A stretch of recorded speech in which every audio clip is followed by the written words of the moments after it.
Hello and welcome. This is the Property Investor. This is the Property Investor live stream. Welcome, guys. As always, I'm here on Instagram, TikTok, and YouTube. And this is the weekly Q&A that I do. Drop your questions in. In the meantime, while we're waiting for the questions to roll in, and I'm happy to answer any question to do with investing, to do with property investing, real estate, anything of that nature. While we're waiting, I shall go through some of the headlines that I've picked up in the past week or so. And I've noticed that Minister for Housing, Darragh O'Brien, is pushing to extend and expand the state's Help to Buy scheme beyond 2025. And so it's going to be interesting to see how that goes, which is well into the lifetime of the next government. The current scheme is due to expire at the end of 2025, and Sinn Féin has promised to dismantle the arrangement, which critics say is driving house prices up if it is in the government following the next general election. However, Mr. O'Brien is understood to have identified an extension to the scheme as a budget priority for his housing department. And so anyway, there you go. The scheme offers a tax rebate to first-time buyers that is worth up to 30,000, so pretty substantial. It is also expected that he will seek an increase to the cap on the price of homes eligible for the scheme. Currently, it's fixed at 500,000, and he's going to be pushing that up. A source said the goal would be to introduce regional variations on the cap, which have been in place since 2016, in recognition of price differences throughout different parts of the country. And in a pre-budget submission, estate agent Savills called for the threshold to be raised from 500k to 614k in the Dublin area because of construction costs and various things like that. So what do you guys think about that?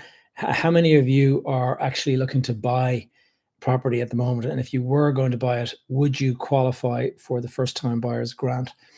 Is it better to own management company if you have multiple properties? To have your own management company? Well, there's a couple of ways to look at it. And I've always had my own management company, because the way I kind of looked at it is that when you buy a property, you're going to have to pay a certain amount of tax on the income, but there's a certain amount that you can chop off your income, and we'll say it's allowable expenses.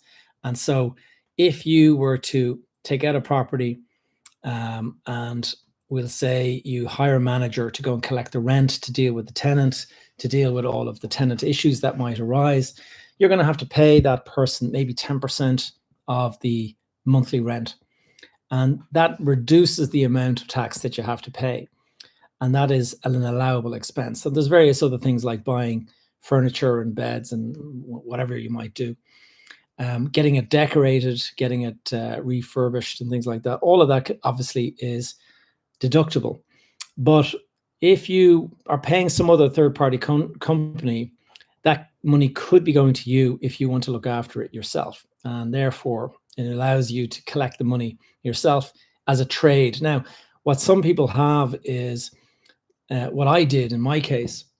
Rather than just simply managing my own properties, I started managing other people's properties. And so what I would often do is I would go and maybe, rather than buying something outright myself, I might go 50-50 with a partner in something. And if you go 50-50 into a deal with somebody as a partner, one of you has to manage the deal, or else you share the management, or you outsource to somebody else and you bring in a third party. And if you decide to bring in a third party, you're going to have to pay that person. So the two of you own 50% each, and you both have to chip 50% of the cost of this third party.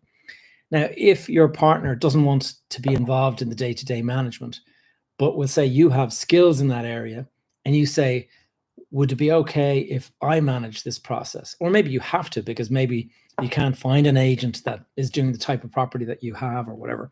For example, HMO. There are people that are interested in doing HMO. but there's not that many managing agents that look after HMOs because there's more work involved and stuff like that. So that could be an example of you have to set it up, you have to go in and manage it, and there's going to be certain expenses to you managing it that you can deduct, and therefore set up a management company, collect some rent in, and then you could also get into, we'll say, project managing. If you buy a property and you're going to refurbish it, let's say you're looking at the B or strategy, where you buy, refurbish, rent, and refinance.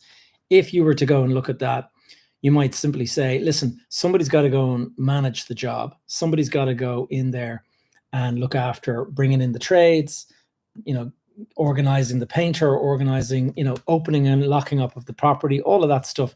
Like, you can give the key away to somebody to go and do that, or you can look after it yourself, and therefore you want to get paid for that. And if your partner that you're in business with is not willing to, compensate you for you taking on that role, well, then you say, that's fine. We'll just go and hire somebody to go and do that. Because either he can do it, or you can do it, or you hire somebody else to go and do it. But one way or another, somebody has to pay. And so that's what it boils down to. Now, I saw another question there, so let's have a look. We have got a question here. Owen is here. Hey, Owen, it's good to see you. I saw a question. It must be the Instagram group. Let's have a look. Having a look down. Lots of people joining, not so many people leaving comments. Do you help with the investment, Gavin, with residential property? Yes, I'm based in Dublin. Do I help with the investment? I don't help with funding an investment. What I help with is I can educate you on how to go about doing it. And I have courses that do that kind of thing. And the other thing that how to raise money with investors, I have a whole kind of what I call an accelerator. And you can go through that accelerator and it teaches you how to raise money from investors. We can definitely pay a second person and pay him the management company to avoid taxes. Well, it's not that to avoid taxes, but it will reduce the amount of tax that you are paying. So let's say you're getting $1,000 a month in from a property. And if you are, let's say you've bought it for cash, just to use simple maths, 1,000 is coming in and you've got no bank interest on that.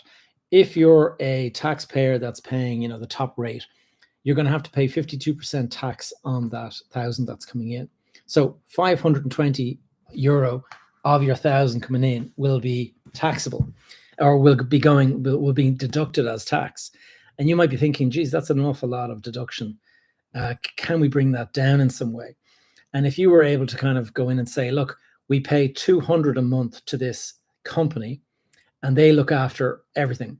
So now instead of 1,000, it's 800. So 52% of 800, still have to pay a lot of tax, but now you're getting 200 into your company, and your company only pays 12.5%. So you've managed to kind of reduce it down a bit.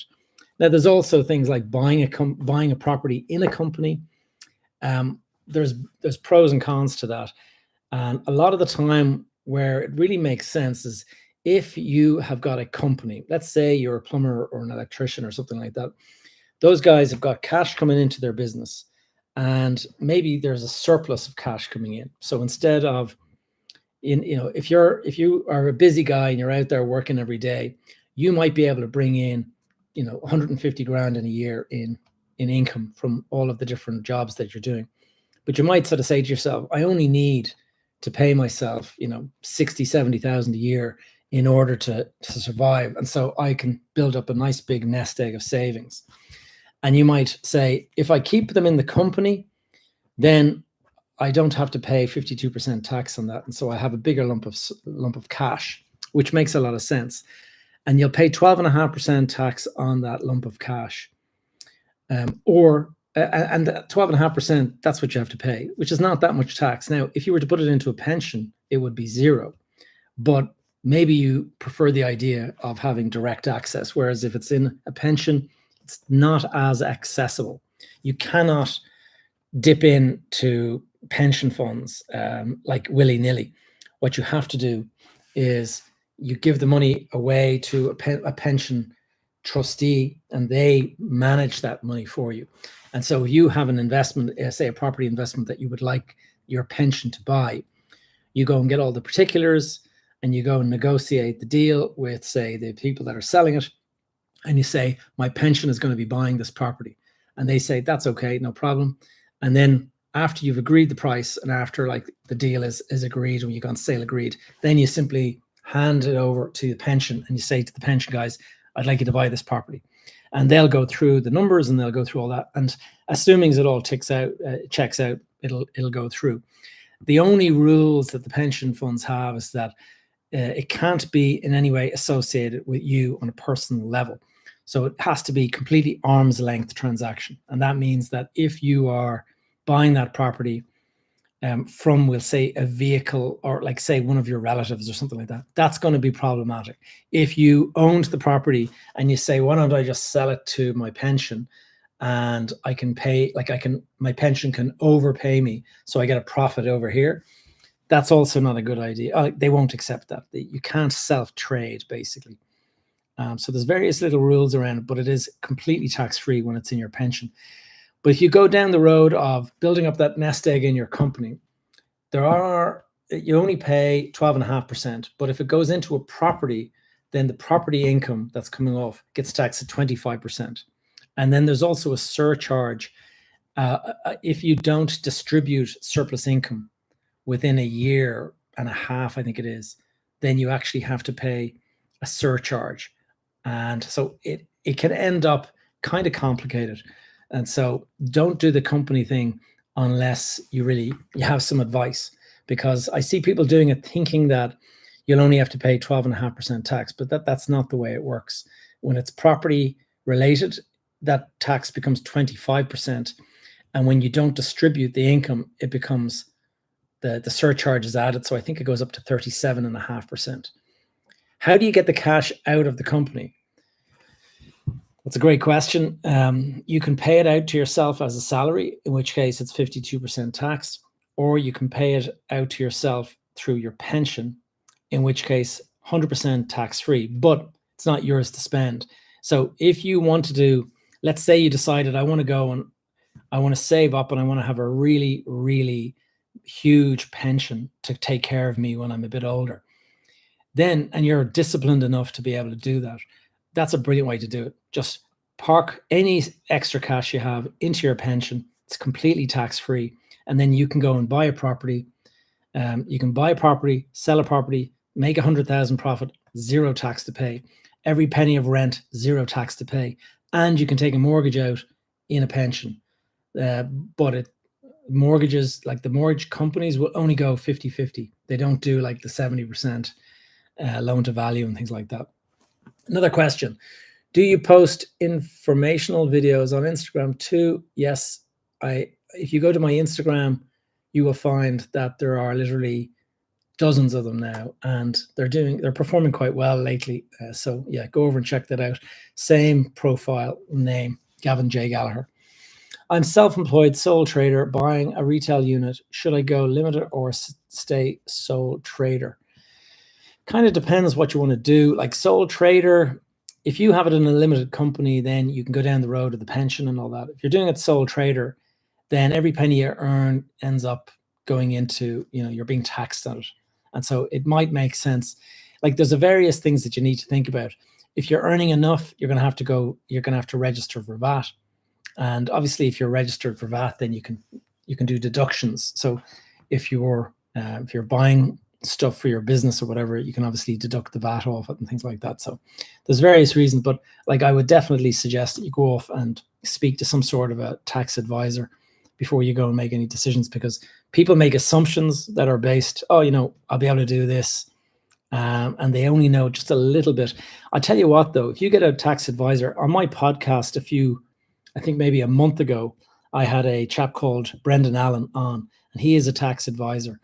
And some of the stuff we talked about will just knock your socks off. Like really, you can save hundreds of thousands in tax at the end of your career. Like if you've built up a business and you want to retire, you can actually take 750 grand tax free. And if you're smart enough, if you have somebody like him working for you, then there can be, your tax advisor will say, hey, listen, put 50% of the shares in your wife's name, Now, instead of being able to take 750 out of the business tax free, you can take 1.5 million out of the business tax free. So you can see how all of these little things, like if you just get the advice, you can really save a lot of money. And you can also accidentally pay so much more tax than you need to if you're not careful. And so just always the rule is get as much legal and tax advice as you can before you go and make some sort of a definitive decision. And yes, you have to pay for it sometimes, but it's worth it ultimately, because you end up saving yourself, or putting in a structure that is actually much, much better, much more tax efficient or something like that. Now, you do have to be careful, and I talked about this recently in my one of my videos, and I said that you got to be careful who you're asking advice for. So there's a good one, actually. There's a chap called Paul Overy who he has Ask About Wealth, I think is his YouTube channel. And I know Paul for years and years. He helped set up my first pension. And he was explaining something the other day. He was talking to a client, and the client had decided that what he was going to do was, his first wife had died of cancer or something like that. And he remarried. And what he decided to do with his, he was getting on in life and his children were all grown up and stuff. And he decided, what I'm going to do is I'm going to leave everything to my second wife, but I'm going to leave her with instructions that she is to distribute it to my 3 kids when she's in her will. And so basically the 3 kids will inherit everything that he did. And Paul was saying that he was sitting there with a smile on his face, and the guy's like, what? Is that so bad? And he's saying, your second wife is not related to your children. She is your wife, but she's their stepmother. He goes, yes. And he goes, so those kids, when they inherit from your stepmother, because there's no blood relative connection, they will have to pay about 300 grand in tax. And it was just like, what? And he's saying, my solicitor never said anything about this. And he goes, that's because it's not the job of the solicitor to warn you about tax, negative tax implications and stuff. You get a tax advisor to do that. If you speak to a solicitor will tell you everything to do with the law, won't tell you everything to do with tax advantages and things like that. So be very careful who you ask for what advice. If you ask, like back in the day in 2005, when the Celtic Tiger was really booming, like literally making millions at the time, like it was really, really buoyant economy. And I was buying and selling property on a kind of, literally I would have 3 or 4 deals on the go at any one time. So it was very easy to make a lot of money. And I can remember speaking to a tax advisor and saying, listen, I'm paying a shed load of tax. Is there any way you can reduce my tax bill? I just want to pay less tax. And they were like, yes, yeah. The simple way is to buy everything in your own name. And then when you buy something and then when you sell it, you only have to pay tax one time. And that's your capital gains tax. At the time was only 20%. Now we pay 35% or 33%, whatever it is. Back at the time it was 20%. And so you go and buy a property, and this is the kind of deal that I was doing at the time. I remember buying something for 1 million and selling it for 1.25 million, selling it for 3.75 million. So 2.5 million profit. And on 2.5 million profit, you would pay 500,000 tax. So it was a huge, big tax bill to pay. And I remember thinking, can I reduce that any more? And he goes, no, that's the lowest you're going to get it. But if you put that in the company would pay the 500,000. And then for you to get the money out of the company, it would cost you another 52% on top of that. So doing everything in your personal name was the advice that the tax guy gave. And that was fine. Fast forward 3 or 4 years and the crash came. And when the crash came, all the property values dropped from whatever they were. Some of them, in some cases, it fell 70%. So it was a really, really violent fall. And suddenly you had the banks chasing us all, and they were coming after us looking for the money that we had borrowed for the property, and you couldn't pay it back. And so people were going bankrupt and all this. And when you're in a partnership with someone in your own personal name, let's say you and 2 of your mates bought something together and each of you put in some money. If one of those friends goes bankrupt, now all of a sudden the loan that was there for the three of you is now being funded by the two of you. And if that's too much of a, if that's too much and another of the partners goes bust, then you're left carrying the baby for the three partners that have, for the two of the partners that went bust. And so all of a sudden, it was no longer about saving tax. It was like, how do I protect myself legally from this happening? And that's when all of a sudden the tax advice didn't matter one bit. It was suddenly, no, it is now all about legal protection. And legal protection means creating a company. And the company is set up to give you the protection so that if somebody goes bankrupt, that's their problem, not yours. You're locked away in a company. And that was but the problem is you pay extra tax when you have a company. So you can see how the advice that you get is always very dependent on the timing that you got it. If you got tax advice during a boom time, it might suggest one strategy. But if you're getting tax advice, tax advice during a really negative time, people are less worried about the tax, more worried about the legal implications of getting caught by a partner going bankrupt or whatever. So be wary of the advice you get and understand that advice that you get today doesn't necessarily apply 5 years from now. There's certain things that I've done in my career where I said, got some advice, set up a structure, got into that structure because it had a really advantageous tax situation. And then 5 years later, the government changed the tax rules and suddenly it's much more expensive.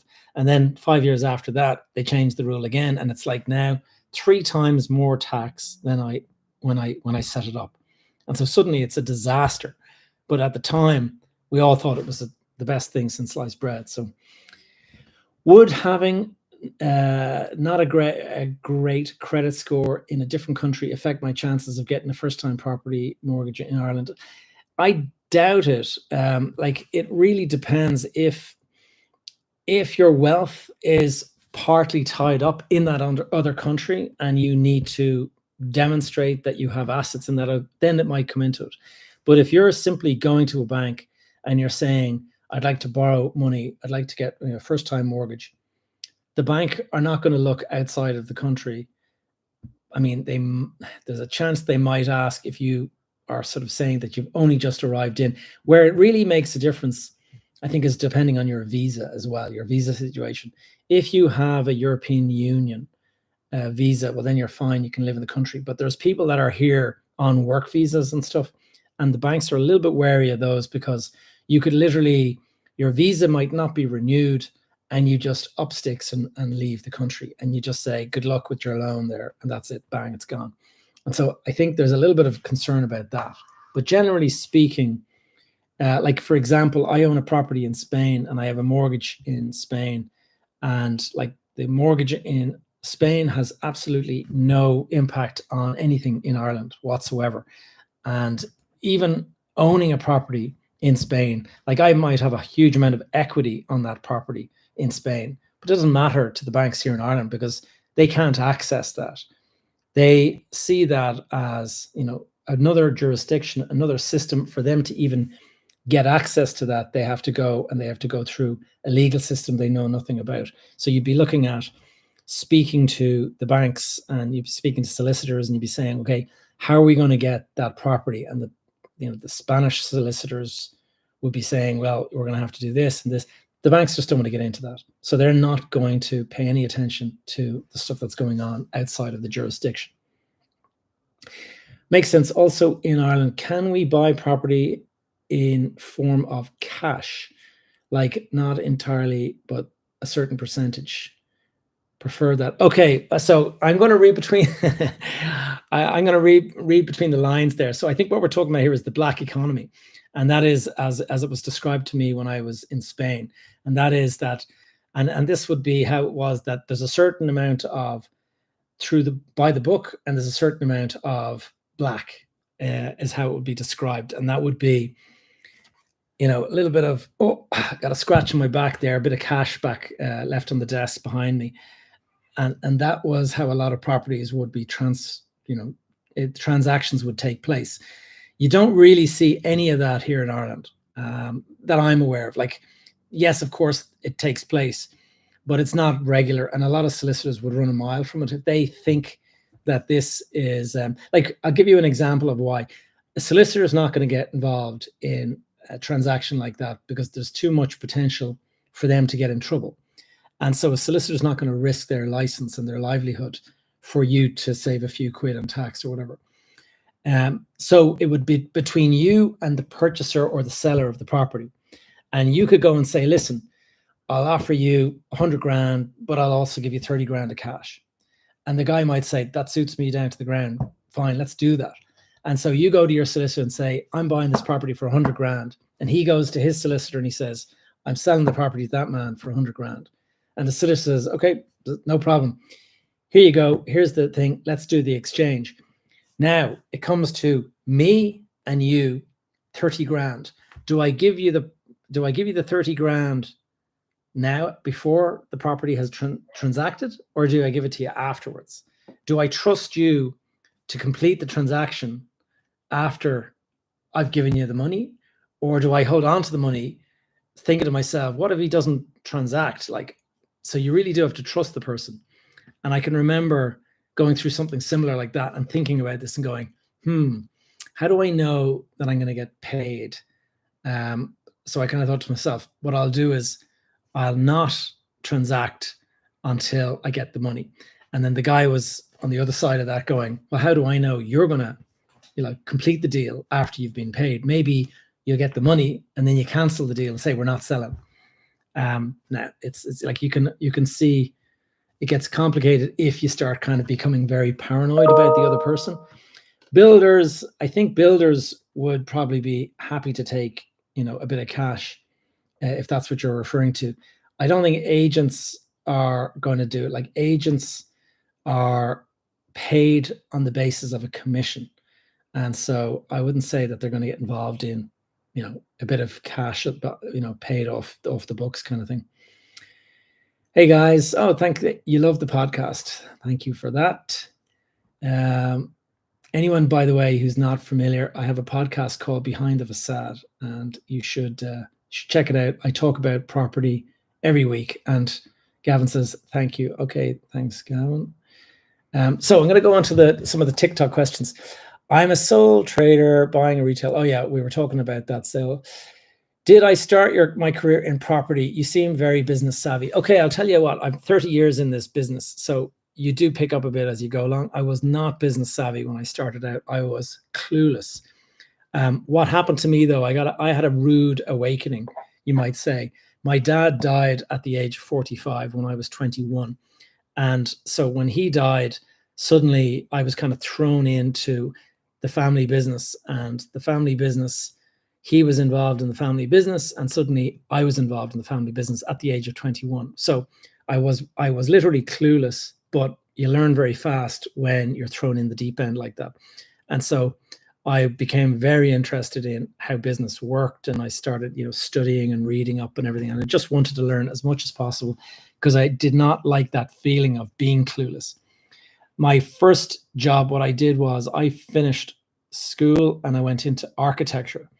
And when I was studying architecture, my dad died while I started third year in September, and in November of that third year, he died in November. And so I basically came back after Christmas, finished the exams and and then I took a year out. And when I took a year out, I worked for a big firm. And then when I got out, I started my own firm. And I realized after a little while that architecture was just not where I wanted to be. I wanted to get into property dealing and stuff like that. I wanted to get into property development. And what I did was I bought a site in Sligo in a small sort of seaside town called Enniscrone. And this was a small site on the main street. And I bought it for 25 grand. And I got planning permission on this site for 4 houses. And because I had studied architecture, I was able to get the planning myself. I was able to do the drawings. I was able to lodge the the planning pack and all that. Did all of that. Took maybe 8 weeks, and I got the permission back, and it said you have permission to build these 4 houses. And then I was like, okay, what am I going to do now? I better go and ring up an estate agent in that area. So rang up a local auctioneer. I can't remember his name now, but it'll come back to me. But oh yeah, Philip McCumisky was the guy's name. And I rang him up and said, listen, I've got a site. I've just got planning permission for it. I want to build 4 houses and I want to sell them afterwards. What will I sell them for? So he started telling me, if you build those 4 houses, he says, let me go off and have a chat with a builder that I know and I'll see what the prices would be. So did that. He went and he came back about a week later. And when he came back, he said, Gavin, I spoke to a builder, a local guy, and he doesn't want to build it for you. He wants to buy the property from you. And I remember thinking to myself, but how am I ever going to learn how to develop property if the first site that I have, I sell to somebody and don't ever go through the process? And he said, well, don't you want to hear his offer? And I said, what? 125 grand. So from 25 grand with the benefit of planning permission, it jumped to 125 grand. And I can remember at the time I was an architect and I was earning a salary of 16 grand a year. And suddenly in one go, 100 grand profit. And I remember thinking to myself, whoa, I need to focus on this. This is definitely where my focus should be, not on architecture. And that's how I got into property. And then started doing various things. I started getting into property. I used to provide a little bit like architecture, but instead of providing design services, what I did was I said, I'll help you go through the entire process of buying a site, getting the permission for the planning, but then also getting the builder and then building the site out and then going and selling it afterwards. So I did this kind of journey from site all the way to profit. And I started offering that as a service. And so I called myself a development manager. And it's amazing how all of the skills that I had from architecture, when you applied the different name as development manager, suddenly they were worth more in the eyes of the market. And so I remember the first job that I got for a client, I was charging 5 grand a month. And the previous job that I had done, I was getting 8 grand for the entire project. Now I was able to charge 5 grand a month. And so it made such a difference. And so it just shows you can be doing something almost exactly the same, but just the spin that you put on it can transform how it's viewed in terms of its value to the market, make a big, big difference. So that's where the business savvy comes from. It's just years of trial and error and, finding something that works, going all in until it stopped working, and then, getting out and then moving on to the next big deal. First timer looking for an investment property, market feels so sparse though. Yes, I just finished a call about an hour ago with, in fact, less than, we have a call at 6 until 7 every Wednesday with my mastermind. And the mastermind, it's an Irish property mastermind. Anyone who's interested in the Irish market, and I'm not talking about having a kind of a passing interest. I'm saying if you're ready to buy, if you're actually money in the bank, ready to pay a deposit, then it's a really good thing to be in, because everyone is in the same boat and they're all sitting on money and they're all looking different parts of the country and they're all looking to buy. And so you hear different people saying, I looked at something, bid on it. We were supposed to get it at this price and it ended up going over. And there's an awful lot of people feeling like it's gotten very expensive out there. And so funny enough, that was actually one of the headlines today in the paper. And I think it was the Irish Times today. And they said that 80% of Irish estate agents believe property prices are either expensive or very expensive, according to a survey done by the Chartered Surveyor of Ireland. And it goes on that they predict that house prices will rise by another 4.5% this year alone. So I personally believe that it'll keep on going. And so whilst it does look like it's expensive, if you're adamant about getting into the property market, I don't think it's going to go down. I do have people commenting in whenever I make videos, I have people saying, oh, there's going to be a crash any moment now. I'm not a believer in that. I do think that prices are very high, and people say, oh, look, we're already above where we were in the crash of 2000. But the thing about it is, if you get into talking about the crash of 2008. Like, that is now sort of 16 years ago. Why are we talking about prices that were 16 that are 16 years old? Like, I personally think that we've moved on, that whatever the peak prices were 16 years ago, that's not comparable where we are today. Population today is so much higher. Construction prices today are so much higher. Demand today is so much higher. Like, how can you compare the two?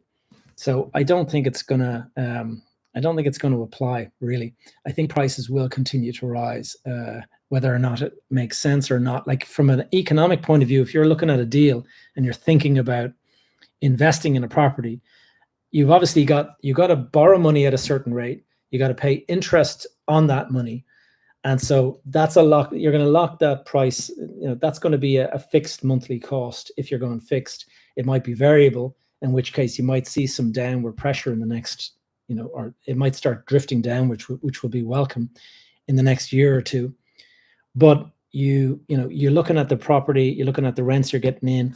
What's the difference between the rent you're getting in and the amount you're paying out in costs? And does it make sense? Look at it like that, rather than saying the property market's going to crash. I'll wait till it crashes. Owen, good to see you. Owen says he recommends company structure, but you won't get a mortgage. You'll only get a commercial loan. And commercial loans tend to be a little bit more expensive. Certainly what I've seen. I know that the lender ICS, they've made a name for themselves as, for lending money to property investors, because they look at the income that the property is producing, as opposed to, do you have the salary to be able to support the loan and stuff? But they are more expensive. And my next podcast, which is coming out, tomorrow probably, or the day after, that is a lady in a mortgage broker, and it's a company called Mortgage Navigators, and Mags Barrett, and she was on the podcast. We had a conversation on Monday, and she was explaining that ICS charge, I think, 7.25%, whereas you can get a mortgage from one of the sort of pillar banks at around 5% or something like that. So big difference. Let's have a look at some of the questions. How do you get cash out of the company? Oh yeah, we answered some of these already. Okay, first time buyer, we answered that. No capital gains tax. I don't know. There's no capital gains tax in a pension, but you do pay it if you're seeing a property. Looking into the REPE instead of investment banking out of college, advice. Real estate REPE, you might just explain that. Do I have experience with an LLC? So, well, LLC is something that you see used in America. We have what's called limited company here. LLC, limited liability company, same kind of thing. Yes, they make sense, but they also have a tax cost. And so if you're buying a property and you're not sure if it's going to be if it's going to be profitable, you're not sure if you're going into business with, say, a partner or something like that, buy it through a company. If something happens, you're protected from your partner. You're not going to have a situation where the bank go after you. Your partner goes bankrupt, and you're now on the hook for his share. If it's in a company, it's split by the shareholding, and the company is what's responsible. You've obviously got to be careful not to sign personal guarantees and things like that. But when can I access money in a pension? So the way it works is, and I have to check the rules, but I think the earliest you can take it out is at the age of 55. Now that could have changed, but I think if it's your own pension, if it's a self-administered retirement trust, which is what I had, a SART, or now they're called a SARP, I think it is, self-administered retirement pension or something like that, or there's different names and different acronyms and stuff. But the reality is, you lock your money away. Like, the sooner you start it, the better. If you're in your 20s and you start piling cash into it, then you can have a really decent fund. You can fund up to 2 million of cash in your pension out of your company. If you have we say you're in the trades and you have a plumbing company or something, and every bit of surplus cash you have, throw it into your pension, and that pension will grow. And if you grow it up to 2 million in cash, it's all tax free. And then at the age of 55, now the thing is you put 2 million in, but if you're sensible and if you're investing wisely, that 2 million, you should be able to grow that substantially above 2 million. Like locking your money away for 20 years or 30 years or whatever age you start at, 2 million, you should be able to turn 2 million into 5 million pension by that within 20 or 30 years. And so you could be in a situation where you want to go now and unlock your 5 million pension. And to take that money out, I think you can do that at 55, I think is the earliest. And the way you can take a lump sum, 30% lump sum tax-free. And so that's, well, do the maths there. That's about it's over 1.5 million out tax-free. And that you can use that obviously to go and, buy a holiday home in the Bahamas or wherever you want to go. And then use the rest of it to have your recurring income that'll basically keep you going for the rest of your life. That's supposed to be how it goes. And most people, by the way, the state pension, which everyone is entitled to the state pension, but the state pension is something like 400 a week or something like that. So how do you think you'll survive on 400 a week 20 years from now? I just don't think most people, they don't realize that that's not even going to cover your rent if you don't own your property by that stage. You don't tell me nothing, bro. Well, thank you very much. How common are new builds with finance clause? Well, I don't really know exactly what you mean by that, but I know new builds are what everyone is going after at the moment, and it's mainly because of the you've got that first-time buyers grant now that's out there, and what happens when the wife leaves? Yeah, that's happened before to quite a few of my friends, and the thing is that the pension becomes something that you'd end up having to negotiate. And so you end up giving it away or giving some of it away or whatever. Like the way it works in the Irish system, unless you have a prenuptial in place, and I don't even know how legally binding those are, but you split the assets of the family down the middle. And so if you started at 20, get married, live together with your wife, and then your kids have grown up and suddenly you guys don't see eye to eye anymore and you split up, it's split the assets down the middle. So the house gets sold, you both take 50%, and then you go take 50% of your assets together. So it's a bit of a disaster for your finances if you've worked your ass off your whole life, and then suddenly you're having to kind of give away half of it. But then, there's two sides to every story. And so it's going to be one that, this is basically the best advice is to protect your relationships as best you can. Is it correct that, I don't know what I just did there. I think I sent an invitation by mistake. Is it correct that revenue won't allow property in pensions to be let short term? Yes. So one of the restrictions that you have nowadays is that when it's a pension, it is meant to be done as an arm's length, sort of fairly standard transaction. It does not work if you are trading it yourself or if you're working on it yourself. If you're like collecting the money and managing the property and stuff, it has to be handed over to a collection agent who does all of the collections for you. And so you would buy a property, you would do a fairly standard buy to let, and that buy to let then is just handed over to a management company and they'll collect the rent for you, and that's it. If you get into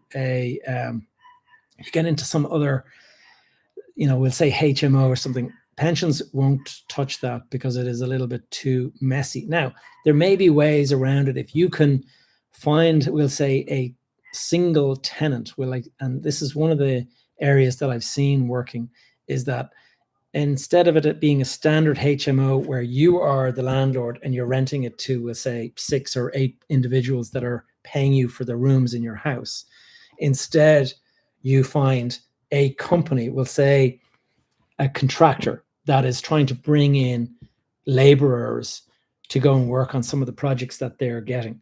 And so a laborer, we'll say you're hiring, we'll say 6 lads from Poland or Eastern Europe or something, and you're bringing them into the country because you have a load of work for them, but you need accommodation.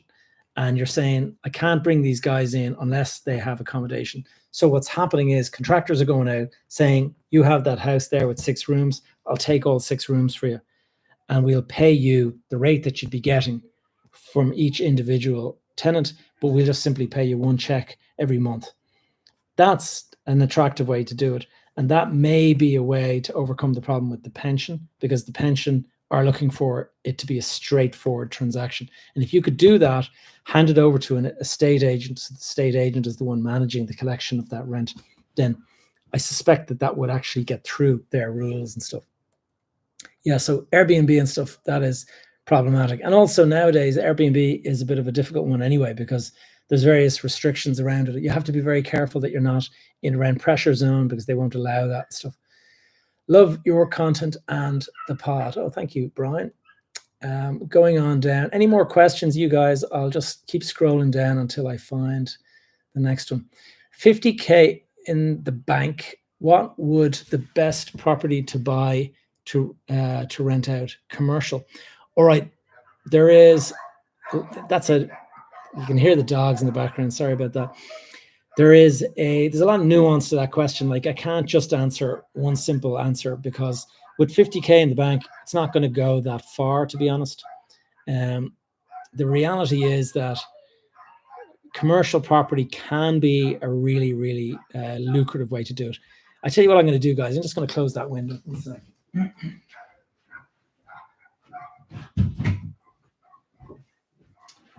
Couldn't hear myself think with that racket in the background. So getting into it, commercial property, I'll tell you where the real benefits of commercial property are. That if you rent a property, we'll say you have a house and you're collecting 2,500 a month from your house. That's going to be coming in and, nice return on your money. But if you were to say, put in a new kitchen in, a new bathroom in, completely refurbish the whole property, put in new carpets, paint it, do everything, the value of the property will probably go up. But because nowadays everybody is in rent pressure zones and stuff, you can't go, like, let's say you spent 100 grand doing up your property. If it's in a residential property, it's just going to be, the rent is locked away because of the rent pressure zones. And so you can't go and say, right, well, I've spent 100 grand. Now I want to have all this extra rent to compensate me for that. You're only allowed to increase it by the amount that you're allowed to increase it, which I think is 2%. So it means that it's only a small incremental increase. Now, having said that, look at commercial. Let's say you're collecting, if you're saying 2.5 grand, so that's what, 30 grand a year or something like that. Let's say you're collecting 30 grand from a commercial property. And to give you an example of something I did years ago, bought a property that was going to get, say, 30 grand a year in rent.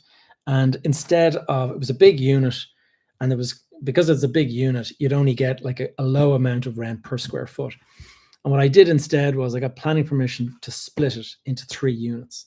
And so one big unit instead becomes 3 smaller units. Now, what have I done? Have I added a huge amount of value to the property? Or have I done a huge amount of work to the property? No, I've split it in 3. I've built a wall. I built 2 walls to subdivide it. I built 3 doors. I've built 3 toilets, whereas there was just 1. I've put in 3 power supplies, whereas there was just 1. And so it's very, very simple. I didn't fit out the shops. I didn't do anything like that. I put it on the market for sale, or not for sale. I put it on the market to rent. And instead of getting 30 grand for one big unit, I got the equivalent of, say, 90 grand from 30 grand for each unit. Because when you're in a smaller unit, it increases the amount of rent per square foot. And so I basically will say tripled the amount of rent that I would have got just by doing that exercise. Now, the value of the property has gone up 3x when you triple the income. And that is because commercial property and residential property are valued differently. Commercial property is based on the income. Residential property is based on the area. And so whatever property is renting, if you buy a property in Ballsbridge, all the houses in the area are all worth, $1 million, we'll say. And if you buy a property in Cork at 200 grand in, you know, an area Cork where all the properties are 200 grand, like the big massive difference between them, that's because of the area. The properties could be exactly the same, but just plonk them in one or other of those areas and the rent changes. That's the area. Whereas with rental property that you're doing through commercial, the commercial makes such a difference. Like once it is, if you double the rent, you can effectively double the amount of value on the property. And so you have to have all of the planning and stuff like that done, and you have to do it properly. But that's what I used to do, and it was very profitable until suddenly Amazon came along and you could no longer do that kind of stuff. Do you smoke hash? No, I do not. Sorry about that. 15 down, 15 later. I don't know what that means. And then a few people asking a few questions. Let's see. Surely, if he'd pay that much, it would be worth building the houses on. I don't know. I don't know exactly what you mean there.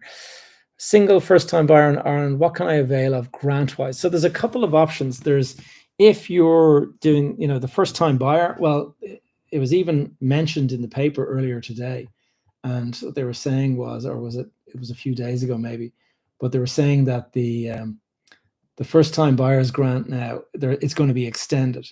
And so what the housing minister, Darragh O'Brien, is saying is that he's applying to the government to basically get that extension. And so the idea would be that they can go on for another couple of years. The way you can get up to 30,000 by way of a tax relief. And so that obviously is kind of attractive. Now, in addition to that, there's various grants. If you buy a property that is in a kind of a derelict, you know, condition, you're bringing it back into, you know, the real world, we'll say, if it could be rented again, then there are grants for that. There's, you know, the derelict properties sort of grant or whatever it is. And then in addition to that, there's various grants that you can get for refurbishing a property in terms of its energy performance.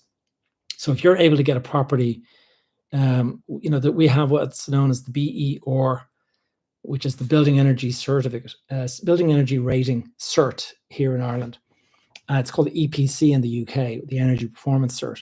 But you get your BER, and that is based on, you know, how much insulation, do you have double glazing, all that kind of stuff. If your BER is, we'll say, C, and you invest money and get it up to a B or an A or something like that, you can get a lot of that funded by grants and things as well. And one of the benefits of doing that is if you go from C to an A, then that actually takes you out of the rent pressure zone restrictions, and you can increase the rent to the market rent.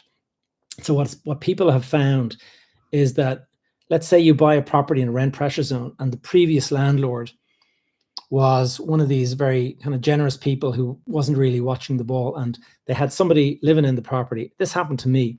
Before I bought this house that I'm living in here, I was renting in Blackrock, and the lady that I was renting from, I moved in when we had our daughter. We moved into this property, and when we were moving out, my daughter was 6. So we spent 6 years in this property.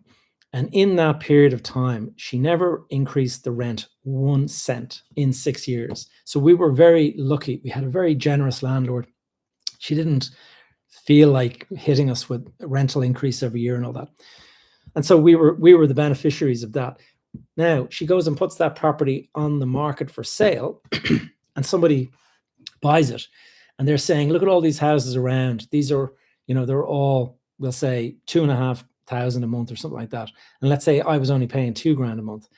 They're not able to get 2,500 a month because the previous recorded land tenant was only paying £2,000. So you can't go from 2 to 2.5. You're stuck. The only way you can get yourself out of that is if you do a substantial refurbishment of the house, which is, you know, it's kind of a big job, and there's various measures for that. But the other one is to improve the energy performance by so many levels. And if you do it, I think if you go from a C to an A, that's sufficient number of levels that you can actually take it out, and you could qualified to go and move to the market rent. So it would mean that if it's $2,500 in that area and your property was at 2, after the grant, after you've done all the works, you can go and increase it to the market rent. So that obviously makes a lot of sense to do that, and you can get grants for doing that. But grants don't fund all of the work. They only fund part of the work. So you obviously have to put your hand in your pocket as well. And there's no such thing as a free lunch. Like, you don't get free money. Okay, so that's some of the grants that we're talking about there. Let's carry on and look at some. Do I give a mentorship? Yes, I do. Let me just, okay. I'm just going to read. Sorry, every time I go to get a comment, it jumps to the very, very bottom. So Keen is asking, highly recommended listening to me. Thank you.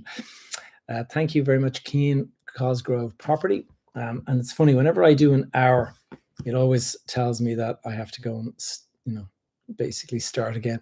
How would I go about investing 120 grand in real estate? Okay, there's a couple of steps that I would do. First of all, you need to identify what you're hoping to achieve. If you're hoping to just have a rental income as opposed to, we'll say, flipping, a lot of people will look at property and they'll say, I want to buy something for 120 and I'd love to go and turn that 120 into, let's say, 180. I'd like to get a 50% increase on my money. And so from 120 to 180, we'll say that's some sort of a flip. Or what you do is you buy a property, we'll say you find one that's in poor condition, and you get a mortgage on the property. You put in as much as you have to in order to secure that property, but keep back some of your 120 grand to refurbish the property and do a job on the property. And then you can add value. Now, a lot of the time, if you go and we'll say refurbish the kitchen, redo the bathrooms, put in new carpets, get the place painted and stuff like that, you can actually add a substantial amount to the value of the property, depending on how well you buy it. If you add to the BER, we were just talking about the energy performance. If you add to the energy performance, that can also increase the value of the property. So what you could have done is you could have spent your 120, but the increase in value above the 120, you might have added, might be now worth 160, 180, whatever it is. And so you can decide then, do you want to have that cash out, or do you want to have it locked away in the property and you're just collecting a rent? So there's various nuances that you have to kind of think about. Are you thinking about just creating an income stream, and you're not thinking about, I need to have that money back? Then you say, okay, I'm going to build a portfolio and I'm going to keep on buying property, trying to find one that I can add value to. When you add the value to it, then you go back to the bank afterwards and you say, I'd like to extract some of that increase in value out, and they'll give you that so that you can go and roll it into the next deal. And the idea is that you keep on recycling your money, you get as much back out and you go back in and do it, and you end up building a number of these properties. And if you do that enough times, you can actually end up with a decent enough portfolio. And obviously in a rising market, you're going to add value. And so we'll say through your hard work, you've added, say, 60 grand. So your 120 becomes 180. But in addition to that, the property market is also rising. So you might actually end up with a 200 grand out of your 120. So that's one of the reasons why property is good at the moment. Obviously, we've been through times when property falls in value, so nothing is guaranteed. But at the same time, you can also invest in crypto, and that could collapse in value. Or you can invest in the stock market and you get your timing wrong and you end up losing a load of money. A lot of the time, the best way to do it is just, as they say, dollar cost average. And that is where, instead of taking your 120 and saying, right, I'm going to put it all in one go, you basically drip it in. And so if I was investing 120 grand in real estate, I would probably try to do 2 deals rather than one, so that you're spreading your risk just a little bit. That's just a little bit of, trying to diversify maybe the deal that you're doing or something like that, unless you find a really cracking deal and you think that you can get in, add value and get out, either through a sale or through renting it and refinancing it, and then just unlocking some of that value back out to yourself. And the banks do that, but you got to be careful. One of the tricks that I've seen done a few times, and it's a nice hack when it works, but it doesn't always work. Is the banks, when you're investing in property, the banks insist on 30% down and they'll lend you 70%. But if you're buying something for yourself, they will let you put 10% down and they'll lend you 90%. So the first thing that people do is they say, I'll buy this property for myself as my home. So you only need 10%. But what they're really doing is they're trying to pull the wool over the bank's eyes, and they're kind of saying, I'll put down the 10%, and then as soon as I have the property, I'll increase the value of it, I'll rent it out, and then I'll try and get the money back. Now, the problem is when you go to refinance it, and the banks say, well, what do you need the money for? And you say, well, I want to buy another property. Suddenly they twig that, oh, are you investing in property? Is this property yours, or is this an investment property? And suddenly they realize that you're basically playing them a bit. And instead of giving you your money out, what they'll do is they'll basically keep the money in, and they'll say, right, well, you've gone from your 10%, but now since it's an investment property, that's going to become 30%. And so sometimes the profit that you've increased just gets kept in the deal by the banks. And so that's one of the drawbacks to doing it.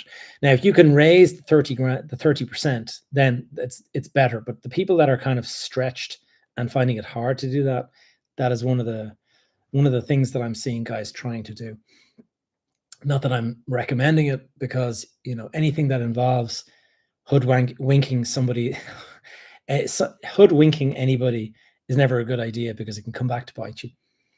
Why are we not seeing more commercial properties go into receivership in Dublin? Well, receivership, one of the reasons is that receivership is not something that you just do overnight.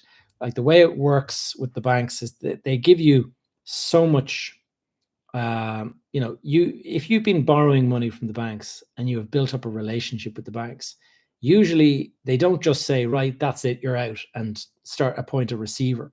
What they will do is they'll say, hey, listen, we'd like you to come in, we'd like to have a chat.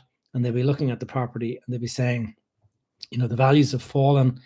Tell us, how's the property going? How's the rentals going? And they'll be looking at your performance. Now, if you're very, very tight on cash, and if you're getting kind of close to the point where the banks might get nervous, they might give you a little bit of rope, and they might say, listen, you're going to need to put the property on the market. It's now breaching the terms of our loan. And they'll say, we want you to do that voluntarily, or we want you to put more money in to kind of bring down the loan percentage value, or they want you to put more equity into the deal, we'll say. And if you're sort of saying, yes, okay, let me have a look at that, and 6 months passes, and then they come back and they bring you into for another conversation. If nothing has changed in that 6 months and the numbers have gone down, and they recognize that you are resisting their suggestions of selling the property, or that you are like kicking for time, playing for time, that's when the relationship can break down, and then they'll appoint a receiver. But they don't just automatically come along and say, right, that's it, the guy missed one payment, that's it, we're going to go and appoint a receiver. Like, you have a chance to rectify it. Usually they bring you in, you can ask for forbearance. There's a whole lot of reasons why you're not seeing it. Now, I do think there will be properties going into receivership, but I just don't think it's necessarily going to happen right now, because we're still working on deals, and you're going through that period of time where the banks will be having conversations with people.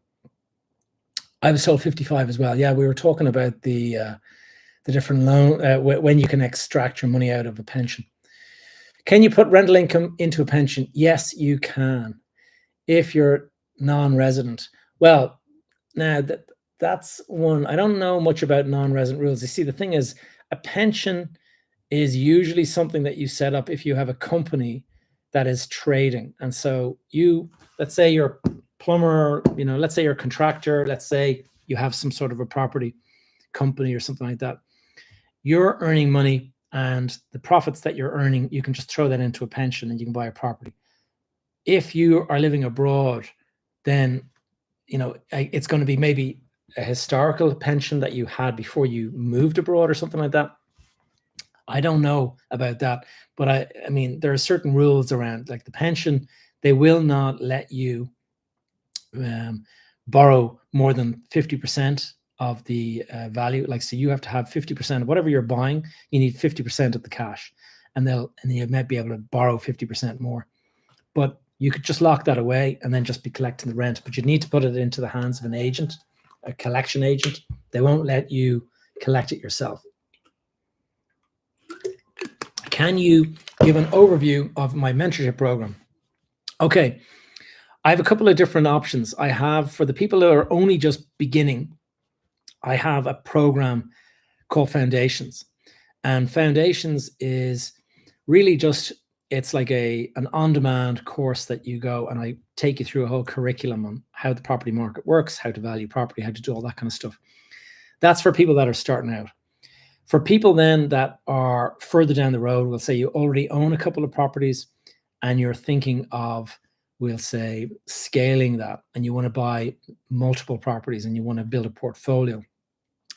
And you're looking at not just your own money. Like, one of the big, I suppose, obstacles to most people building a portfolio is that you are going to run out of capital yourself. Like, if you have 100 grand in your bank, like, well done for building up 100 grand, but 100 grand is not going to go very far if you're building a portfolio. And so probably the best thing to do is to start working with partnerships with other people. Now, not necessarily partnerships, you might create like a limited company or something like that. But my point is that you can create like syndicate deals where you work with multiple parties that are chipping in, and you're pulling the deal together, and you're going to have a leg of that deal, but you're going to have other partners in it with you. And that is one of the ways to build a portfolio with not all your money, but multiple parties. And you can be kind of the guy that's coordinating the deal, finding the deal, adding the value, managing the property and stuff like that. I had on my podcast a while back a guy called Adam Lawrence. Adam is based in Birmingham in the UK. And he's done exactly that. And built an incredible business. Like, really, really smart guy. I interviewed him twice on the podcast. And I think the first one was around about like episode 43 or something like that. And the second one was like 2 years later. So episode like 150 or something like that. And Adam he started out with one property as an accidental landlord, and he's got today 650 property portfolio. Now, does he own it all? No, he doesn't. He has all of these partnerships, and he's working with people that put in, a couple of million, and he works with another party that puts in a couple of million. And he has all these buckets, we'll say, and those buckets are partnerships that go off, and he'll buy an apartment building with one, and he'll buy a housing estate with another, and he'll have, so the 650 properties he's built up, he manages them, and he has a team that looks after all that, and he's collecting fees for all this stuff. And he also has a percentage of these properties. So he's adding value, he's trading them, he's renting them, he's doing all this. And that is one of the things that you would ultimately hope to end up with if you do my mentorship program, is to kind of be going down that road where you're learning how to raise money from investors and build a portfolio. Trying to do it on your own, most people are never going to really be able to do more than a handful of properties, because the amount of money that the banks will lend you versus the amount you can get your hands on yourself depends. Like, if you're paid very well, or if you have a business that's throwing off loads of cash, then of course you could possibly do it. But for the vast majority of people, the big obstacle is just you run out of your own cash. And so you have to resort to working with other people, because the bank will give you 70%. And so you come up with a 30. But if you're building a portfolio of, say, 30 properties or something like that, there's only so much of those 30% you can come up with yourself before you're going to kind of get locked out. And that's what I do with the mentorship program. Now, I have a group mentorship where you join a bunch of other guys, and then I have for, I guess the guys that are more serious, I have a one-to-one. When I say more serious, I mean people that are prepared to pay. It's not cheap to do one-to-one private mentoring with me. I'll be honest with you. Like, my time is valuable to me, and so I only take on 3 or 4 guys in a year. And so you can imagine, if you're only taking on 3 or 4, you have to pay through the nose. for that. Hi, Gavin, can you buy a staff house through a company? Yeah, I think people are doing that. If you look at the probably the most well-known example of that lately is Ryanair. Ryanair were having a major problem getting property for their air traffic crews, for their air hostesses and their stewards and stuff. And so they took the ultimate decision to go and buy an entire housing estate, and now they own, I think it was 12 houses in Swords or something like that, and they just bought them all, and now they fill them up with their staff. And their staff are usually only there for like a night or two, and then they're back on duty and they're flying off somewhere else. But that's how bad it got that Ryanair had to do it. Now, I also know somebody that operates a hotel, and the last time I spoke to them were saying like that they had like a 100-bedroom hotel, and maybe 27 of the rooms were occupied by their own staff who couldn't get accommodation. So that is not profitable for a hotel, to be renting rooms to your staff. But it gives you an idea of just how bad things are. So you can have, let's see. Mark says you can have a pension up to 2 million and you can draw down up to 200k in Ireland. Yeah, thanks, Mark. Let me see. You're really good at talking, boss. Keep it up. Well, thanking you. I like to hear it. I'm glad I'm worth sort of listening to. What areas of Dublin do you think are the best for an investment property? See, you got to get very specific when you're asking questions, Oisin. If you're asking me where's the highest return, then I would say go to the working class areas where people are maybe on HAP and stuff like that. Those places, like I know some of you guys will be familiar with Joe Doyle, and Joe came on my mentorship a couple of years ago, and I was talking to him about his portfolio, and he buys all these properties in Clondalkin area, and most of his tenants are all HAP, housing assistance payments. And for a lot of people, that would scare them away. They would be kind of like, no, I don't want to have like a tenant who's on HAP. I would like it to be somebody who's got a good job in the tech sector. But the thing is the thing about HAP is that it's a government payment. It's not coming from the tenant, it's coming from the government. So in one sense, it's a very smart thing. And I think Joe was saying that he was getting about 12% yield on his properties. Now you go and look at, we'll say, the Ballsbridge area. Google are based in Barrow Street, which is in Ballsbridge, kind of Rings End kind of area. And all of the executives that work there all want to live in, say, that kind of general area, you can imagine.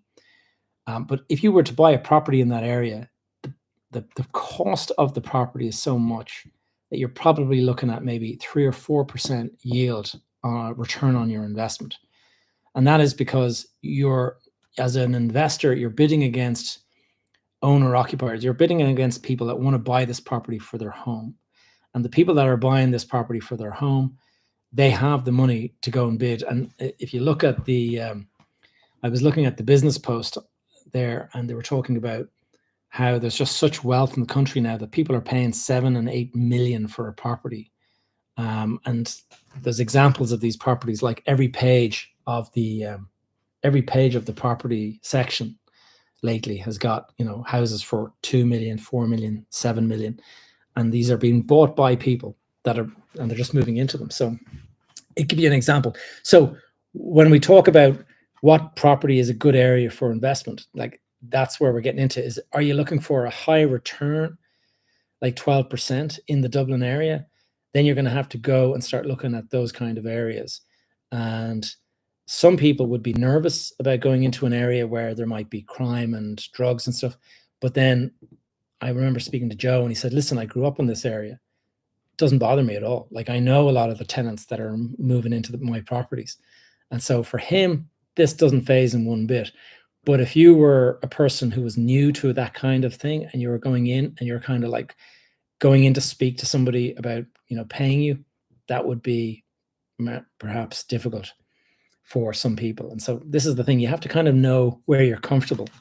There can be areas where you wouldn't necessarily be welcome if you're a foreigner and things like that. And you know, there's going to be people that are going to be worried about that being an issue and stuff like that. So it all depends on like property is very nuanced. You can have people that only want to buy in the best areas and they don't care about there's a thing called a trophy asset. And, you know, when people are buying property, you're trying to get the maximum return. And so a great return would be, say, 20%. I was speaking to one of my clients earlier in the mastermind call, and he was saying he was looking at something in Shannon, and it was returning something like 35%, 30 to 35% yield. Now, if you're getting 30 to 35% yield, that means that in 3 years, you recover 100 from the rent, 100% of what you paid for that property. So that is an incredible deal. And like, you should be basically jumping head over heels to try to achieve that kind of a deal. You go to London, and we'll say Bond Street, where all of the Gucci and the Prada and those kind of like high-end stores are. There are billionaire Saudi princes that want to buy on that street, not because of the return on the investment, but because it's a trophy that they can brag about. Like, I own the Gucci shop on Bond Street. Now, those guys will be collecting maybe 1% a year. That will be the return that they'll get. And so at 1% a year, it'll take you 100 years to recover your money. And so does it make sense as an investment? Absolutely not. But is that why they're investing in it? No, they're investing for the bragging rights of being able to say, I own Gucci on Bond Street. I own the Prada or the Hermes store on Bond Street. That is what those guys are after. So what are you after is the question. And is it income?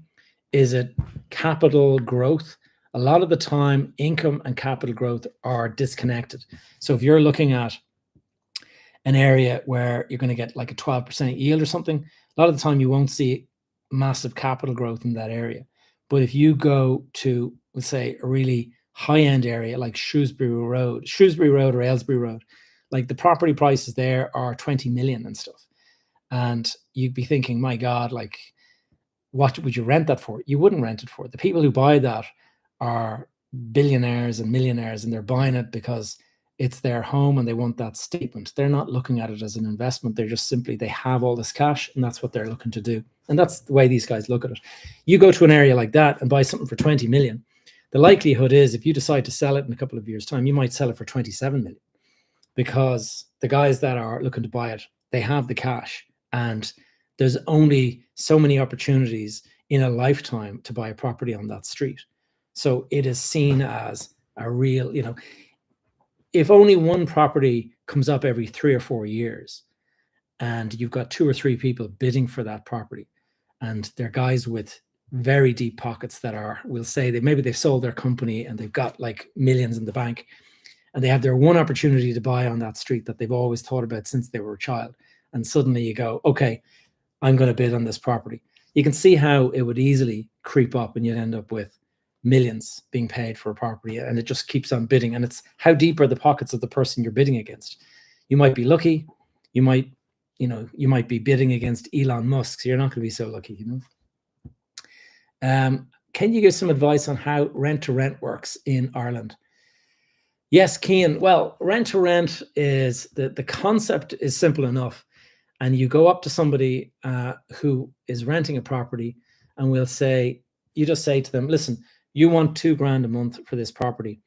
I'll give you 1,800, but I'll take care of everything and I'll look after it. And you won't have to fix the toilets. You won't have to do, like, if there's any problems with the property, I'll take care of all of that. That's one of the reasons that you would offer something like that. Sometimes people are, it's inconvenient for them to be renting property.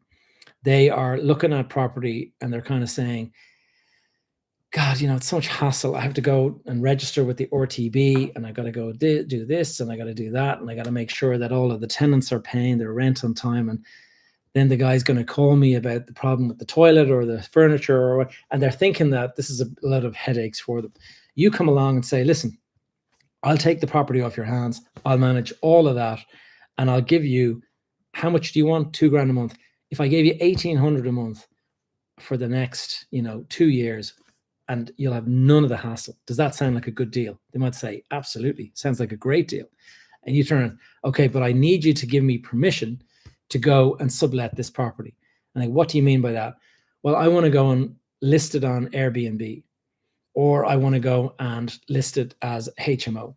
And they might say, well, you seem like a nice lad. You seem honest, and so, yeah, okay, I'll do it. 1,800 a month. You give me that, and you always pay me, never a day late and all that.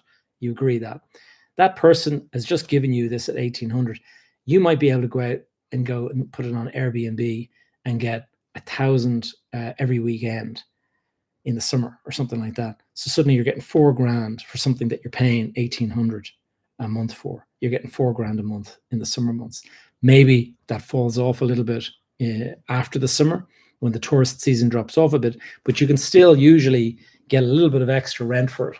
And so what you're doing is, without buying the property, you're getting the rental profits from renting from somebody at one price and getting a higher rent from somebody else at another price. And usually it's Airbnb is the way where people will do that. And one of my clients in the mastermind is doing 2 properties at the moment. That's exactly what he's doing. It was a hassle for one of his. He went down and he said, listen, you've got this property for rent. I'd like to take it off your hands, but I can do you an offer. I can rent it for you for a year, and I'll go and look after everything, and I'll paint it, and I'll, do all this kind of stuff, and I'll bring it up to a nice standard. But I'd like to be able to go and turn it into an Airbnb. Is that okay? And the guy said, yeah, sure, look, it's grand. If you go and pay for all that stuff, it's nothing to do with me, then fine. And sure enough, he did that. And he was collecting, I think, a profit of about 2,000 a month. And so without paying for any property at all, the guy's collecting rent of 2,000 a month. So you can see how it's quite an attractive sort of concept and a scheme. Now, in order to do it, you have to be careful because, first of all, when there's a thing called the little green monster, as they say, and that's envy.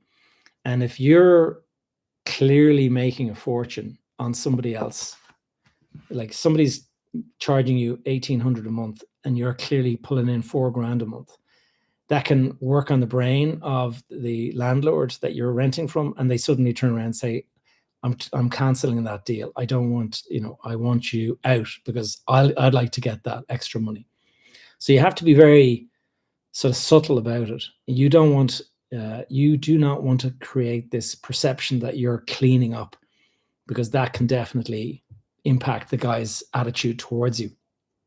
Now, if you keep all the hassle away from the person and the person never has any problem, that's fine. But if you show up, and this is what we were chatting about with one of my clients, if you show up in a new car, that can rub them up the wrong way, and they can suddenly turn around and go, he's making way too much money. I'm not happy about that. And then suddenly you're into a situation where you've just bought yourself a bit of a headache. Nika says, my dad has 6 houses with council tenants. Is it worth it over private renting? Yeah, it all depends. There's nothing wrong with council tenants as long as you get the ones that don't have, like, we'll say, some of the problems that can happen in those areas. Like, you can have people with drug problems and things like that, or alcohol abuse or whatever. Like, there can be crime. And so obviously, leaving aside that, there's also people that want to live in those estates that are completely honest and just want to live a normal, quiet life, and they're never going to give you a day's trouble. So, but you can also get that in you go to a really posh area and you're trying to rent out a property, you could suddenly find that that guy that drives the fancy car and stuff like that is an absolute nightmare to deal with. And so you can suddenly realize that, Jesus, I should have gone with the guy down in the council flat. For HAP, would you be renting to the council? The way it works with the HAP is that the tenant comes in and they're getting housing assistance. And I don't know exactly with the paperwork. I've heard it can be a bit of a delay at the moment. But basically, the tenant comes up with 10% of the rent, and the government or the local council pays the 90%. And so it's basically like a government bond in a sense, is that the money is coming from the government. It's not coming from the tenant. And so from that point of view, it's good. as long as the person doesn't have sort of any of the social problems associated that you can see in some of those areas where there's drugs and crime and things like that. Is it a good option? Yeah, it can be a good option. It all depends on you and your like whether or not you found a person who is not going to give you any trouble. But like I say, that can happen no matter where you go. You got to be very careful. There's a person in my group who is an estate agent and rents property to people and stuff like that, and say that they find it very hard to find tenants that don't have problems. And what she meant by that was she got a reference from a landlord, and the landlord reference, it was an Irish landlord, Irish address, Irish everything. And then the letter itself was very clearly written by somebody that was not Irish. It was somebody that didn't have English as their first language. It was, I strongly recommend Mr. Engineer. There was a couple of terms of phrase that were very clearly not written by an English-speaking person or a first language. And what was really interesting was that after getting that letter, she was looking at the reference from another person applying for a property in the same area but a different property, and it was absolute replica of the reference letter, just with a different landlord. So it was a fake reference, and basically these guys, one of them had gone and printed off the reference and said, "Here, use this." And so you can see these are the kind of bullshit, sort of the bullshit that's kind of has to be dealt with. And by the way, there are people that go out and wreck houses and stuff like that, so you got to be careful. We have a WhatsApp group. When you join my my Irish Property Mastermind, you end up inside a WhatsApp group, and we often share photographs from our properties and stuff. And one of the people shared the property that they were renting. It turned out that it turned into a drug den, that the person that they were renting it to had a problem, and they were basically like in recovery, and then they fell off the wagon and they went back into drugs and stuff. And he went in and he evicted them, and he took some photographs, and to see the state that they left it, I mean, like horrendous. Defecating in the kitchen in the middle of the kitchen floor and stuff, and like food plates still with food, like sort of like basically mold and all that, just horrible stuff. And these people were just like living like that in this person's house, not paying him a rent, and he had to go through all this trouble to kind of get them evicted. Let's see. I would like to buy a site, but it seems to be a lot of restrictions about living in an area if you didn't grow up there. Is there any way to buy a site without having lived in the area? So you've got to be very careful with certain localities. They have quite restrictive policies around not, like the thing is we'll say small communities in rural parts of the country. They don't have a huge, we'll say, amount of services in that area. And so they want to preserve it for people from the area. So if you grew up in that area, then that's fine. But if you're arriving in from the city and you're kind of saying, I want to go and live in this area, I want to build a house and stuff like that, they won't let you do that. And the reason they won't let you do that is because they just don't have the facilities in the area for, like, for example, the school might only accommodate like 25 kids per class or something like that. And if they were to just allow development to start there, there's enough land in the area that you could have 1,000 kids in the school, and so they have to kind of, a lot of the time they'll restrict it to just people living in that area, or who have grown up in that area, who have family in that area. Let's keep on going with the questions. I'm 20, I have 40k saved, but I'm on second year apprentice wages. How hard would it be to get? Okay, so approved for a mortgage. That is something that you should definitely reach out. I'm actually working on a podcast. I recorded it on Monday, and I recorded it with this lady called Margaret Barrett, Mags Barrett, and she has a company called mortgagenavigators.ie. and they work with contractors and things like that that don't have the regular income. One of the problems that you're going to have is that the banks, the traditional banks, always look for somebody who has traditional more, a salary, and every month they get the same paycheck.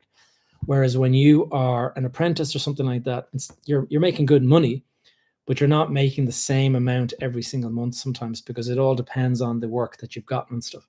And so that's a problem, and the banks get a bit wary of that. So you go to one of these mortgage brokers that are, they specialize in this kind of thing. And a lot of the time they know how to do it, and they know how to kind of overcome the concerns that the bank have and stuff. So it's worth your while having a look at one of those. So definitely her podcast, like, it's recorded, it's sitting on my computer here. I just need to upload it and turn it into the podcast. I would say I'll have it uploaded maybe tomorrow evening. And so keep an eye out. But Behind the Facade, and it's going to be Mortgage Navigators.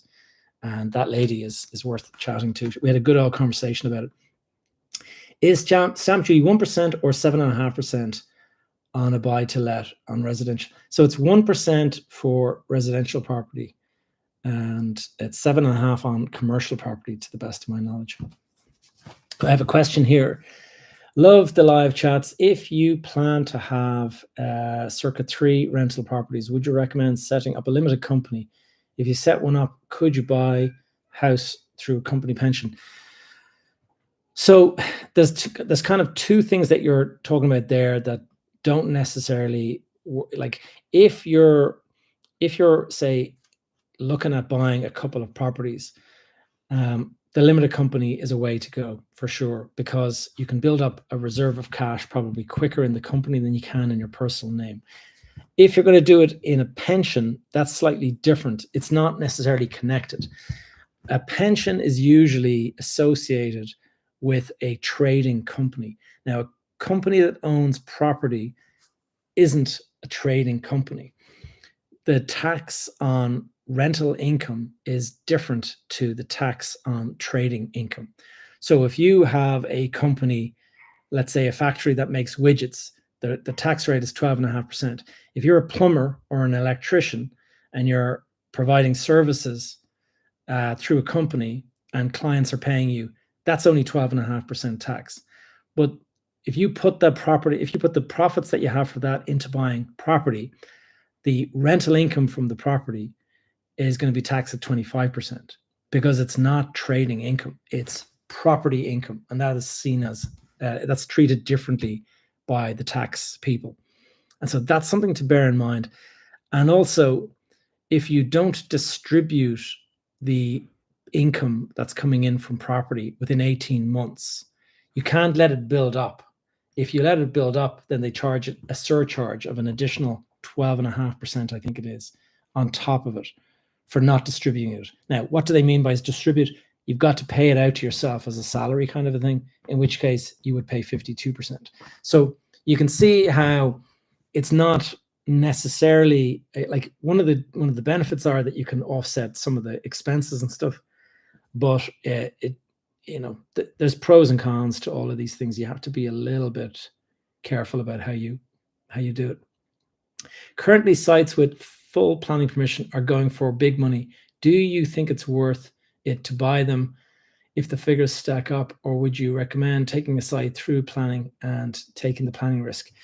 I would take the planning risk, but I would be very, very careful to do my homework before I commit. And if you buy a property, we'll say a piece of land, and we'll say you buy an acre of land.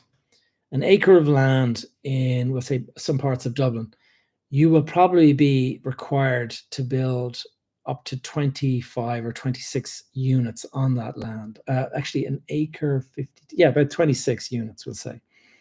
And so if you've bought the land with no planning and you can get planning permission for 26 units, then you're going to make, I would imagine you'll make quite a profit on that deal. But what you could find is that you've bought the property and you go and you start to apply for planning, and all of the local neighbors object and kick up a big fuss and stuff like that, and you get rejected and you lose your planning and you don't get it. So then you have to go again. And it's not cheap to go a second time. Like, you've got to pay the architects and the engineers and all these guys, and you got to go and submit a second one. It can involve changing the plans. So the first one that created all the objections, you address those objections by maybe reducing the height or whatever it might be. You lodge again, and then you have to go through all that crap again. So it isn't like easy money, but it is, if you know what you're doing, you can really do a good profit. Like, you can double the value of your site with planning, if not more. But you can also be sitting on it 3 years later and be no further forward. Now, I bought land and went exactly through that process, and I got turned down the first time, I got turned down the second time, and I got turned down the third time.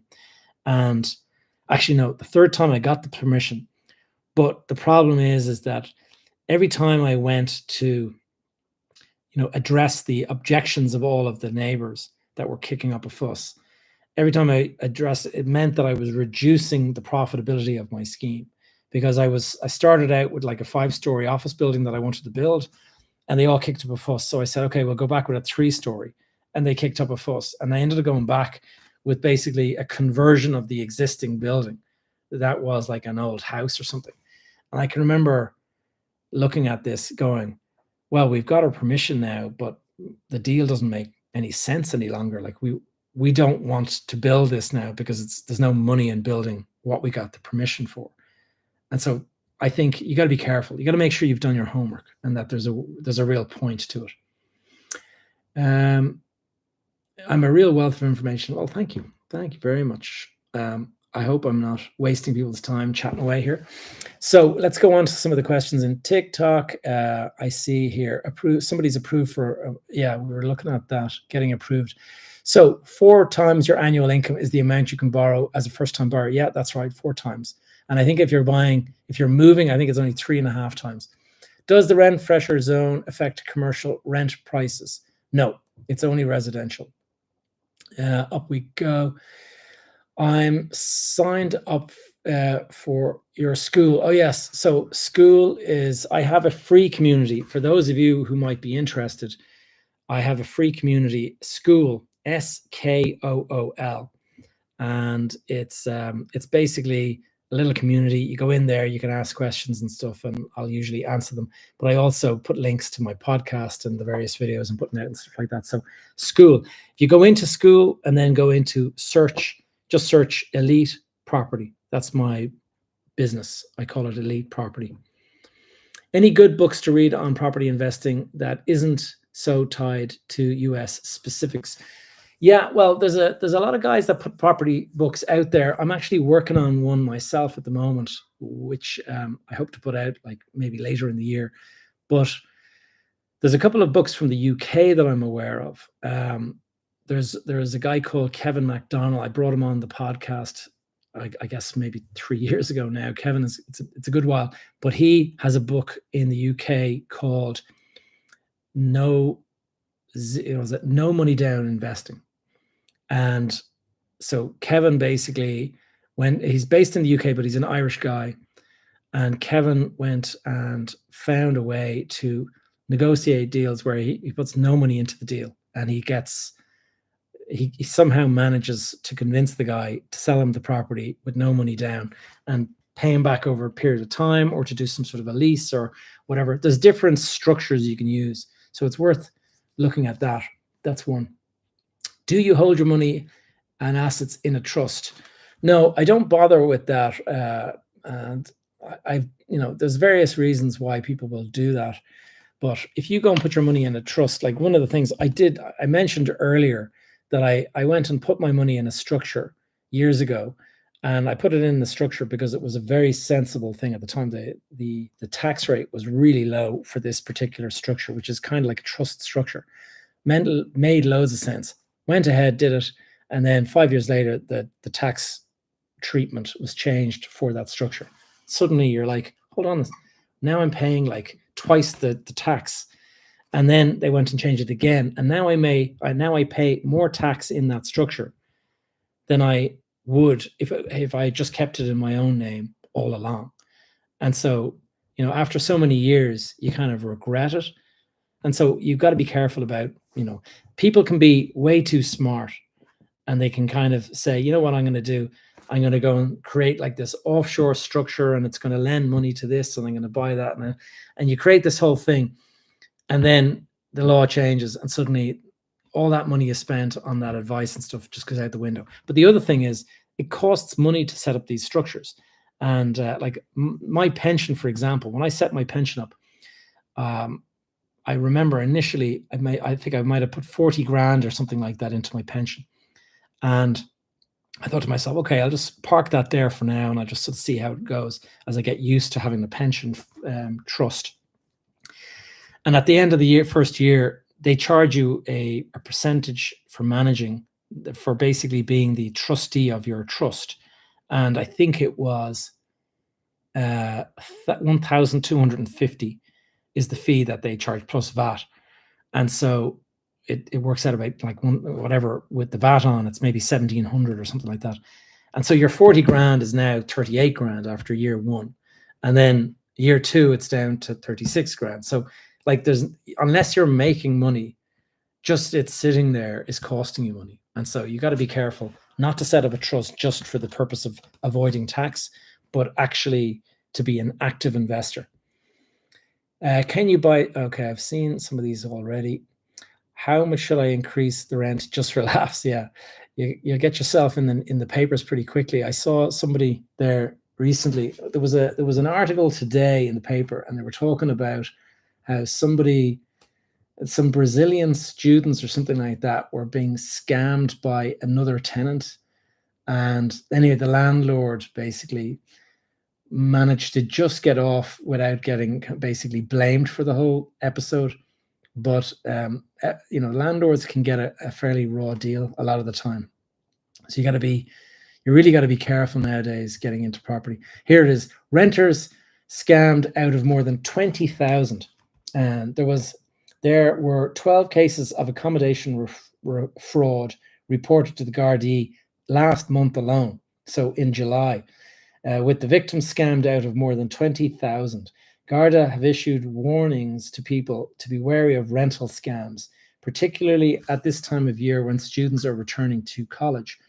Rental fraud occurs when a victim pays money to rent accommodation, typically in the form of a deposit, and subsequently discovers that the transaction was fraudulent. So it's like, yes, you can rent my property, and they go and they put 5 grand down, say, there, we've secured property now, and go, I can relax. And then they realize that there is no property, and they just paid some guy 5 grand to take it and run off with it. And so 10 of the victims were Irish based. They lost 15 grand. 2 were foreign, and they lost 5 grand. So it's like it looks like about 1,500 to 2 grand, like per scam. But I've seen that before. If you're renting, if you're looking at property, what you have to do is meet the landlord in the property and talk to them about it. Like, and anyone who's saying, I want cash right now and things like that, that sounds like a bit of a red flag to me. So you want to make sure that you're not handing over cash under any kind of duress like that, because usually that's a sign that there's something going wrong. Can you build hotels, sir? Yeah, I've built hotels before, but I haven't done one in a long time. The last one I did was in Dubai. Are you from Germany or from Black Rock? I don't know if, oh yeah, you're talking to Shane Kennedy. Is it possible to move my 2 rental properties into a limited company? You can do that, but you're gonna have to pay the stamp duty and all that kind of stuff. Like you do have to pay stamp duty when you transfer properties into a house. Hi, Gavin from Connor. How significant can objections be from neighbours with creating a road entrance of your own? You've got to be careful. Okay, so the way it works with the planning system, I've gone live now for 90 minutes. Don't forget to take a break. It's telling me to take a break here. So I'll probably finish up now in the next few minutes, guys. What I just will say is the planning permission, the way it works is you apply for planning permission. You're supposed to get a response, like a result, whether that's a grant of permission or, you get turned down. But you get that within 8 weeks is supposed to be the rule. And at the end of 8 weeks, typically what happens nowadays, because of the backlog, is that the planners will write to you and say, can we have an extension? Or we're going to seek additional information from you. So they'll kick it out a little bit further. But in the first 4 weeks that you lodge your planning, anybody who comments in any shape or form on your application. So let's say you put in planning for an entrance or a house extension or anything like that that requires planning. You lodge the planning permission, and straight away somebody might lob in and say, I don't approve this, this guy is doing this wrong, doing that wrong, it's overlooking my property, it's this, it's that, whatever it might be. Or they might say, this entrance will create like a blockage, or there can be all sorts of reasons that people will have a problem with it.